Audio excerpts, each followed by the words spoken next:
Hey folks, it's Tim with Bucksnort Archery, and the video I'm doing for you this evening is about release aids and how to break a perfect shot or a proper shot, I should say.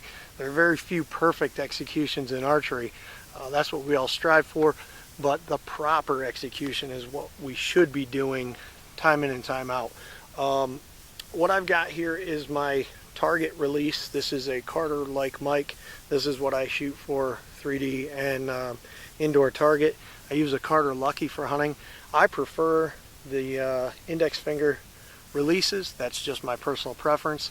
I do have a hinge here that I'm going to also demonstrate for you how to use. This is an old Scott Pro Advantage. This is what Christian learned on. This is how he started shooting when he was about 3 years old.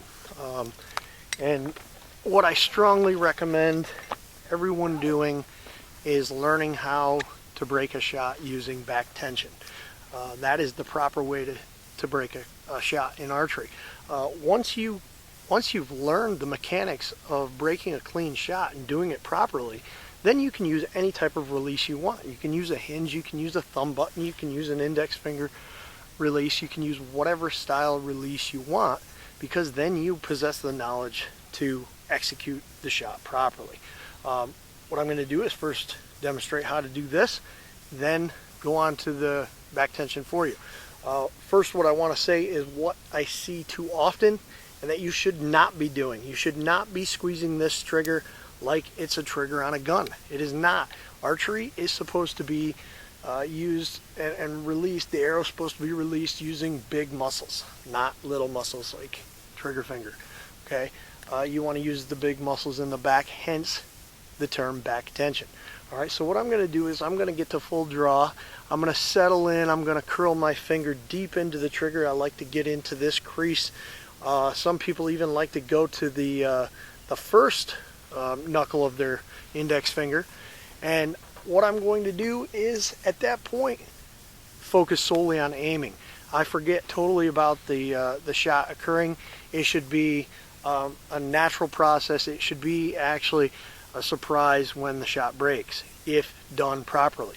So let me show you how that works, okay?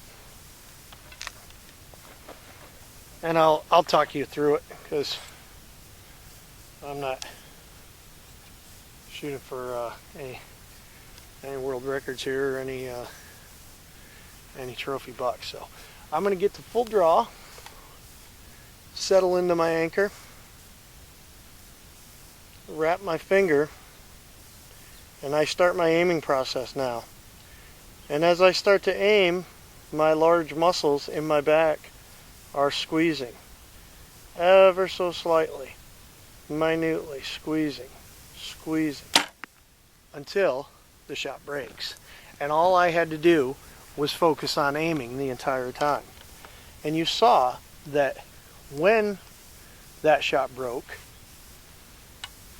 my release hand flew backwards. Okay? It's because I had tension on that. If you're breaking the shot and your hand is staying right here, you are doing it incorrectly. All right? The other thing I want you to remember is punching or hitting the trigger can lead to very, very bad things. Target panic, okay?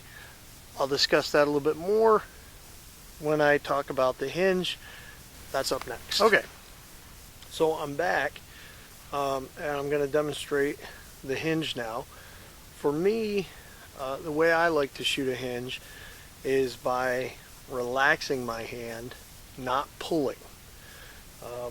You know, that's personal preference. You hear two schools of thought there. Obviously, one is to pull through the shot, pull. I like to actually relax my ring finger and index finger when I get to full draw. You know, take your thumb off the thumb post, relax these fingers slightly. That causes a little bit of rotation. You have to have rotation. Someone that says otherwise doesn't understand how a hinge fires. There is a half moon seer with the engagement on the hook, and once that hook runs out of engagement space, the hook will open freely, and that's what fires your shot.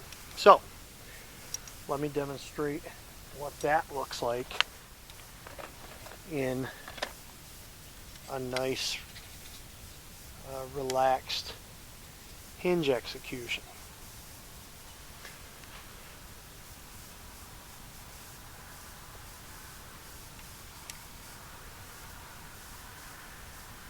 I'm at full draw now. Now I start to relax my hand, and all I'm concentrating on is aiming. I continue to aim until the release fires. And like I said, it is a rotation. Anyone that tells you otherwise really doesn't comprehend how a hinge works. What you don't want to do, though, is manipulate this. You don't want to get to the point where you are dumping it. You are forcing it to manipulate, okay, to run the course of the length of the sear until the hook releases. You don't want that. Ultimately, you want an unpredictable shot, regardless of the style of release that you choose. That's the biggest thing that I see most people make the mistake with an index trigger finger release. They manipulate it. They squeeze it. Beyond squeezing it, I see a lot of punching. They're on target, or they're wandering around the target. Their pin hits the target, and bam, they punch that trigger. That is terrible execution. You'll be successful a very small percentage of the time in hitting your target, and what you'll be very successful in doing is developing a form of target panic, one form of it or another. It will manifest itself somehow in some form or another, and there are many ways that target panic can show up. So please do not punch the trigger. Get on target. Aim, aim, aim as your big muscles are pulling, pulling, pulling. You are not thinking about executing the shot. You are thinking about aiming, and only aiming until the shot breaks, and it should be a surprise release. That will get you your best accuracy. Best of luck to you. If you have any questions, give me a shout. I'll be more than happy to help you out.